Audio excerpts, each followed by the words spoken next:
নমস্কাৰ আপোনালোক সকলোকে জব আৰু কেৰিয়াৰ টিভিৰ অন্য এটি ইনফৰ্মেটিভ ভিডিঅ'লৈ স্বাগতম জনাইছো আপোনালোকে যদি মোৰ চেনেলটো আজি প্ৰথমবাৰৰ বাবে ভিজিট কৰিছে আৰু এতিয়ালৈকে সাবস্ক্ৰাইব কৰা নাই আপোনালোকক ৰিকুৱেষ্ট কৰিম মোৰ চেনেলটো সাবস্ক্ৰাইব কৰি ল'বলৈ আৰু বেল আইকনটো ক্লিক কৰি দিবলৈ তেতিয়া মই যেতিয়া নতুন নতুন ইনফৰ্মেটিভ জব ৰিলেটেড ভিডিঅ'জ বিলাক বনাম আপোনালোকৰ ওচৰত নটিফিকেশনটো আহি যাব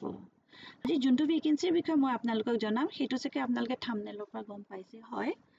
IOCLত নন এক্সিকিউটিভ পোষ্টৰ ভেকেন্সিৰ কাৰণে নটিফিকেশন আহিছে আৰু সেই বিষয়ে মই আপোনালোকক জনাম ইয়া যোনটো টোটাল নাম্বাৰ অফ পোষ্ট আছে হিয়া হৈছে 467 টা এপ্লাই কৰা প্ৰসেস হ'ব হেতু আপোনালোকে অনলাইন কৰিব লাগিব অফিশিয়াল ওয়েবসাইটেদি এখন সাৰ্কুলাৰ এখন হয় যোনখন ওলাইছে অফিশিয়ালি আৰু ইয়াত মই দেখাই দিছো অসমত আমাৰ আছে গুৱাহাটীত আছে তাৰ পিছতে নেক্সট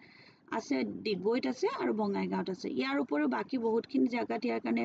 ৰিক্ৰুটমেন্ট আছে আপোনালোকে যদি অসমৰ বাহিৰতো আহি চাকৰি কৰিব বিচাৰে তেন্তে আপোনালোকে এপ্লাই কৰি দিব পাৰিব যেহেতু IOCLৰ চাকৰি সব মানুহে কৰাৰ ইন্টাৰেষ্ট থাকে আৰু বেছি সোনকালে নোলাই সেই কাৰণে আপোনালোকে এই চাকৰিটোৰ কাৰণে এপ্লাই কৰি দিব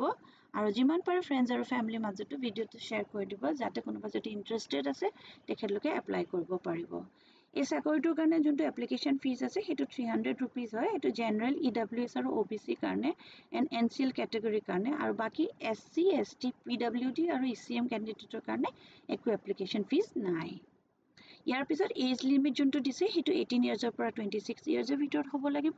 31 জুলাই 2024 টু কাট অফ তাৰ মানে আপোনালোকে 26 ইয়াৰ্ছ 31 জুলাইৰ ভিতৰত হ'ব লাগিব তাতকে বেছি হলে নহব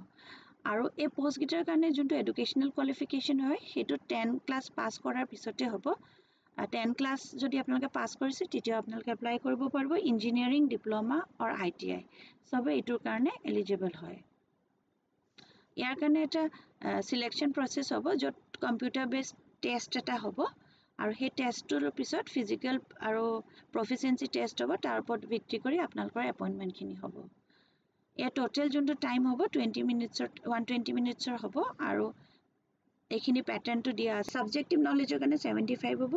নিউমেৰিকেল এবিলিটি কাৰণে 15 মাৰ্কছৰ হ'ব আৰু জেনাৰেল এৱাৰনেছৰ কাৰণে 10 মাৰ্কছৰ হ'ব আপোনালোকে যদি এপ্লাই কৰিবলৈ হয় তেতিয়া হলে আপোনালোকে IOCL ৰ ওয়েবসাইটটো যাব লাগিব মই ডেসক্ৰিপচনত সকলো লিংক দি দিম তাত গৈ পেলাই আপোনালোকে iocl.com ত গৈ পেলাই এখিনি এটোত ক্লিক কৰিব লাগিব ইণ্ডিয়ান অইল ফৰ ইউ তাৰ পিছতে ইণ্ডিয়ান অইল কেৰিয়াৰ্ছ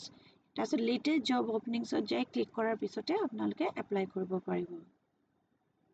তাৰপিছত এটো যোনটো আছে IOCL নন এক্সিকিউটিভ ৰিক্ৰুটমেন্ট 2024 এটোত ক্লিক কৰি পেলাই বাকি প্ৰসেসখিনি কৰিব ডকুমেন্টছ খিনি আপোনালোকে এবাৰ লগইন কৰাৰ পিছত প্ৰথমতে আপোনালোকে ৰেজিষ্ট্ৰেচন প্ৰসেসটো কৰি ল'ব লাগিব তাৰ পিছতে আপোনালোকে লগইন কৰি পেলাই এপ্লাই কৰিব লাগিব আৰু গোটে ডকুমেন্টছ খিনি তাতে আপলোড কৰি দিব লাগিব তাৰপিছত ফৰ্মখন ক্লিক কৰি পেলাই সাবমিট কৰি দিব আৰু প্ৰিন্ট আউট এটা লৈ থৈ দিব ফাৰ্দাৰ ৰেফাৰেন্সৰ কাৰণে এই লিংক এটা মই আপোনালোকক শেয়াৰ কৰি দিম আপোনালোকে তাৰ পৰাই কৰিব পাৰিব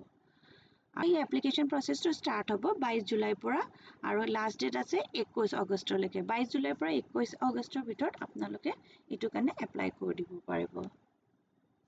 এবাৰ মই আপোনালোকক অফিশিয়াল নটিফিকেশনখন খুলি দেখাই দিছো এইখন অকমান দীঘলীয়া হয় মই গুটেখন নকৰো বহুত টাইম লাগিব আপোনালোকে এবাৰ পঢ়ি চাই ল'ব কোনবিলাক পোষ্টৰ কাৰণে আপোনালোকে এলিজিবল হয় আৰু সেই হিচাপে আপোনালোকে এপ্লাই কৰি দিব পাৰিব আশা কৰো ভিডিওটো চাই আপোনালোকে ভাল পালে ভিডিওটো যদি চাই ভাল পাইছে তেন্তে লাইক এটা কৰি দিব আৰু পাৰিলে ফ্ৰেন্ডছ আৰু ফ্যামিলিৰ মাজতো শেয়াৰ কৰি দিব যাতে যদি কোনোবাই IOCL ৰ জবৰ কাৰণে ইন্টাৰেষ্টেড হয় তেওঁলোকেও এপ্লাই কৰি দিব পাৰিব ভিডিওটো শেষৰলৈকে চোৱাৰ বাবে ধন্যবাদ আকৌ এটা নতুন ভিডিওত লগ পাম ধন্যবাদ